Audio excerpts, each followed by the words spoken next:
మరిన్ని వీడియోల కోసం సబ్స్క్రైబ్ చేసుకోండి. అదేవిధంగా పక్కనే ఉన్న బెల్ ఐకాన్ క్లిక్ చేసి వీడియో నోటిఫికేషన్స్ని పొందండి. Hi friends, welcome back to our YouTube channel వెంకట్బిటిఏ. ఫ్రెండ్స్, ఈరోజు సీఎం కేసీఆర్తో ఉద్యోగ సంఘాలు సమావేశమయ్యాయి. అదే సమయంలో బిస్వాల్ కమిటీ కూడా CS సోమేష్ కుమార్కు PRC నివేదికను కూడా అందించింది. సో దానికి సంబంధించినటువంటి అప్డేట్స్ ఈ వీడియోలో తెలుసుకుందాము. సో ఫ్రెండ్స్, ఇక్కడ మనం చూడవచ్చు, అయితే ఈ PRC నివేదిక CSకు అందించిన నేపథ్యంలో PRCపై బిస్వాల్ కమిటీ ఇచ్చిన రిపోర్టుపై ప్రభుత్వం ప్రభుత్వం అంటే ఇక్కడ త్రిసభ్య CS ఆధ్వర్యంలో ఏర్పాటు చేసినటువంటి త్రిసభ్య కమిటీ జనవరి మొదటి వారంలో అధ్యయనం చేయనుంది. ఆ తర్వాత జనవరి 2వ వారంలో CS సోమేష్ కుమార్ అంటే త్రిసభ్య కమిటీ ఉద్యోగులతో సమావేశమవుతారు. PRC నివేదిక పైన కూడా చర్చిస్తారు. అయితే బిస్వాల్ కమిటీ ఇచ్చిన నివేదికలో అంటే PRC నివేదికలో 33% ఫిట్మెంట్ని ఇవ్వాలని ఉన్నట్లు తెలుస్తుందని చెప్పేసి కూడా మనకి ఇక్కడ పేర్కొనడం జరిగింది. అయితే గతంలో ఉద్యోగులకు తెలంగాణ ప్రభుత్వం 43% ఫిట్మెంట్ అనేది ఇచ్చింది. దీంతో ఈసారి ఎంత ఫిట్మెంట్ వస్తుందా అనే చర్చ అయితే జరుగుతుంది.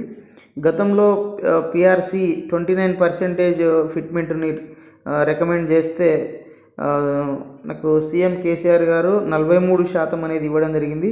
సో మరి 33% ఫిట్మెంట్ని ఒకవేళ PRC మనము రికమెండ్ చేసినట్లు తెలిసింది కాబట్టి, సో మనకు జనవరి 2వ వారంలో ఉద్యోగ సంఘాలతో సమావేశమైన సందర్భంగా మరి ఉద్యోగులు గతంలో ఇచ్చిన ఫిట్మెంట్ కంటే కూడా ఎక్కువ డిమాండ్ చేసే పరిస్థితి ఉంది. సో మరి ఫైనల్గా ఫిట్మెంట్ శాతం అనేది ఎంత ఉంటుందనేది మనకు జనవరి 2nd వీక్లో మనకు క్లారిటీ వస్తుంది. సో జనవరి 3rd వీక్లో PRC ఫిట్మెంట్ పైన ఒక ప్రకటన చేసే అవకాశం అయితే ఉంది.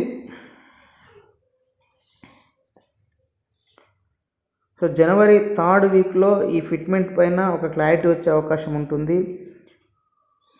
కాబట్టి ఈ ఫిట్మెంట్ అనేది జనవరి 3వ వారంలో ఫిట్మెంట్ని ప్రకటించే అవకాశం అయితే ఉంటుంది. సో తర్వాత మనకు ఫిబ్రవరిలో ఈ బదిలీలు తర్వాత ప్రమోషన్ల ప్రక్రియ అనేది కూడా మనకు ఫిబ్రవరిలో ప్రారంభమవుతుందని చెప్పేసి చెప్పడం జరిగింది. సో తర్వాత వీటి ద్వారా ఏర్పడేటువంటి ఖాళీలను మనకు నోటిఫికేషన్ల ద్వారా కూడా భర్తీ చేయాలని చెప్పేసి ప్రభుత్వం ఇంతకుముందే నిర్ణయం తీసుకున్న విషయం కూడా మనందరికీ తెలిసిందే. అయితే ఈ న్యూ ఇయర్ సందర్భంగా వరుసగా గుడ్ న్యూస్లు చెబుతుంది TRS ప్రభుత్వం అని చెప్పి ఇక్కడ మనకి ఇవ్వడం జరిగింది. నిరుద్యోగులు, ఉద్యోగులు, మహిళలు ఇలా వరుసగా సమస్యలపై వేగంగా స్పందిస్తుందని చెప్పేసి మనకు పేర్కొన్నారు. ఒక్కో సమస్య పరిష్కారానికి రూట్ మ్యాప్ ప్రకటిస్తూ పాలనలో వేగం పెంచారని మనకి ఇక్కడ ఇవ్వడం జరిగింది. ఎప్పటి నుంచో ఎదురు చూస్తున్న నిరుద్యోగుల కళలు త్వరలో తీరబోతున్నాయి అన్నట్టుగా మనకి ఇవ్వడం జరిగింది. వివిధ శాఖల్లో ఖాళీగా ఉన్న 50,000 పోస్టులను భర్తీ చేస్తామని సీఎం కేసీఆర్ ప్రకటించారని చెప్పేసి మనకి ఇక్కడ పేర్కొనడం జరిగింది. అయితే దీనికి సంబంధించి ప్రభుత్వ శాఖల వారీగా ఖాళీలు ఎన్ని ఉన్నాయనే అంశంపై ఆరా తీస్తున్నారు. అయితే ప్రస్తుతం 70,000 ఖాళీలు ఉన్నట్లు మనకు తెలియనట్టు తెలుస్తుంది. వీటికి సంబంధించిన నోటిఫికేషన్లు ఫిబ్రవరి నుంచి ఇస్తామని ప్రభుత్వం ప్రకటించింది. మరోవైపు ఉద్యోగ నియామకాల ప్రక్రియను వేగవంతం చేసేందుకు TSPSCకి కొత్త చైర్మన్ను త్వరలోనే నియమించనున్నట్లు కూడా తెలుస్తుంది. ఉద్యోగులకు సంబంధించి కేసీఆర్ ఇప్పటికీ కీలక ప్రకటన చేశారు. కేవలం ప్రభుత్వ ఉద్యోగులే కాకుండా కాంట్రాక్ట్ ఉద్యోగులు, అవుట్సోర్సింగ్ ఉద్యోగులు ఇలా తేడా లేకుండా ప్రభుత్వ సేవల్లో ఉన్న ప్రతి ఉద్యోగి, కార్మికుడికి వేతనాలు పెంచుతామని సీఎం కేసీఆర్ ప్రకటించారు. అన్నట్టుగానే వెంటనే కార్యాచరణ ప్రారంభించారు. ఈ అంశంపై CS సోమేష్ కుమార్ ఆధ్వర్యంలో ఉన్నటువంటి త్రిసభ్య కమిటీ కూడా ఏర్పాటు చేశారు.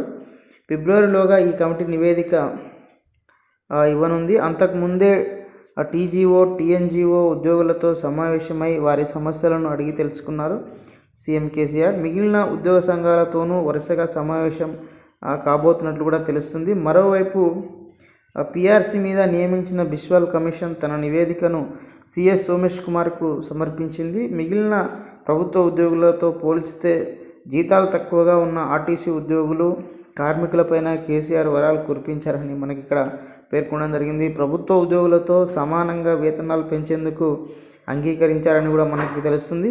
ఇందుకు సంబంధించి అవసరమైతే ప్రభుత్వ ఖజానా నుంచి నిధులు సర్దుబాటు చేస్తామని కూడా హామీ ఇచ్చినట్లు తెలుస్తుంది.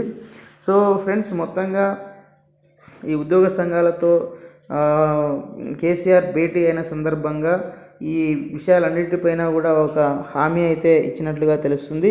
సో మనకు పిఆర్సీలో ముఖ్యంగా ఫిట్మెంట్ పైన ఒక క్లారిటీ రావాలంటే జనవరి 3వ వారం వరకు మనము ప్రకటన రావడానికి వేచి చూడాల్సినటువంటి పరిస్థితి అయితే ఉంది. సో ఇది ఫ్రెండ్స్, పిఆర్సీకి సంబంధించినటువంటి అప్డేట్ సమాచారము. సో ఈ వీడియో మీకు నచ్చితే లైక్ చేయండి, షేర్ చేయండి. ఇలాంటి ఎడ్యుకేషనల్ ఎంప్లాయ్మెంట్ టెక్నాలజీ సమాచారం పొందడం కోసం మనకి యూట్యూబ్ ఛానల్ వెంకట్బిటిని సబ్స్క్రైబ్ చేసుకోండి. Okay friends, thanks for watching this video. Bye, have a nice day.